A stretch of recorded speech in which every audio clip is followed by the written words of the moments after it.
Hi boys, here we are back with Stuart Little. We're on chapter 8 and it's called Margalo. Because he was so small, Stuart was often hard to find around the house. His father and his mother and his brother George seldom could locate him by looking for him. Usually they had to call him, and the house often echoed with cries of "Stuart! Stuart!" You would come into a room and he might be curled up in a chair, but you wouldn't see him. Mr. Little was in constant fear of losing him and never finding him again. He even made him a tiny red cap, such as hunters wear, so that he could be easier to see. One day, when he was 7 years old, Stuart was in the kitchen watching his mother make tapioca pudding. He was feeling hungry, and when Mrs. Little opened the door of the electric refrigerator to get something, Stuart slipped inside to see if he could find a piece of cheese. He supposed, of course, his mother would see him, and when the door swung shut and he realized he was locked in, it surprised him greatly. "Help!" he called. "It's dark in here. It's cold in this refrigerator. Help! Let me out! I'm getting colder by the minute." But his voice was not strong enough to penetrate the thick wall. In the darkness he stumbled and fell into a saucer of prunes. The juice was cold. Stuart shivered and his teeth chattered together. It wasn't until half an hour later that Mrs. Little again opened the door and found him standing on a butter plate, beating his arms together to try to keep warm and blowing on his hands, hopping up and down. "Mercy!" she cried. "Stuart, my poor little boy!" "How about a warm drink?" said Stuart. "I'm chilled to the bone."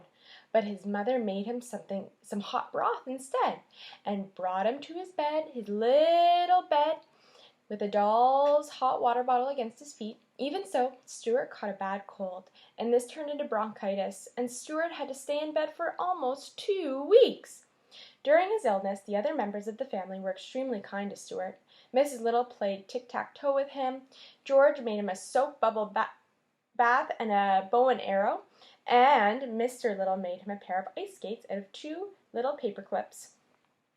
So there's Stuart in the refrigerator, and over here there's Stuart in bed, getting better.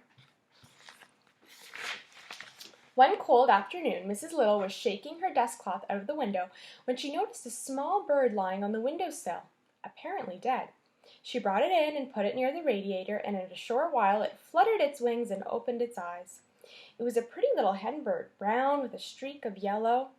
The Littles didn't agree on what kind of bird she was, though. "She's a wall-eyed vireo," said George scientifically. "I think she's more like a young wren," said Mr. Little.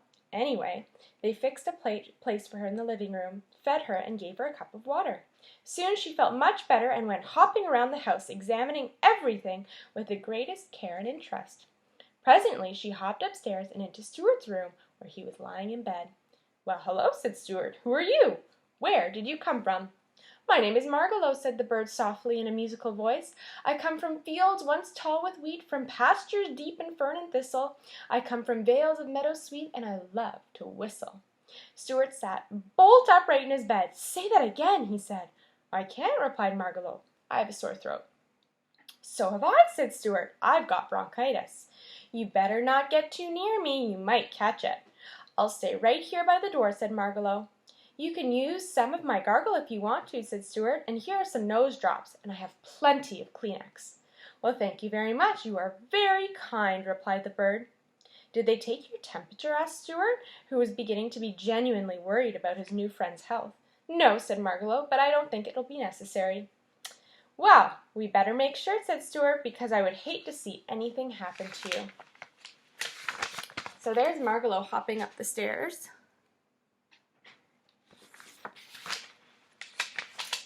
"Here!" and he tossed her the thermometer. Margalo put it under her tongue, and she and Stuart sat very still for 3 minutes.